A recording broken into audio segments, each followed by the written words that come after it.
আজকে আমি পান্তা ভাত বানাবো। এই যে জল দিয়ে রেখেছি রাত্রেবেলা ভাতের মধ্যে। লাগবে লবণ, এই যে পেঁয়াজ নিয়েছি কেটে, 2টা লঙ্কা, আলু সিদ্ধ মেখে নিয়েছি, এখানে ডালের বড়া। আমি এখন কিভাবে বানাবো সেটা দেখিয়ে দিচ্ছি। এই যে দেখেন পান্তা ভাতটা আমি কিভাবে বানাচ্ছি। এই যে কাসন্দ দিয়ে দিচ্ছে, কাসন্দর কথা আমি বলতে ভুলে গিয়েছি। এই যে দিয়ে দেবো হলো গিয়ে লবণ,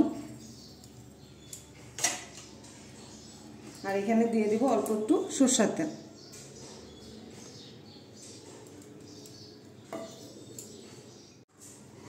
এই যে তারপরে দিয়ে দিচ্ছে এই যে পেঁয়াজ, লঙ্কা, আলু সিদ্ধ, এই যে দেখেন ডালের বড়া।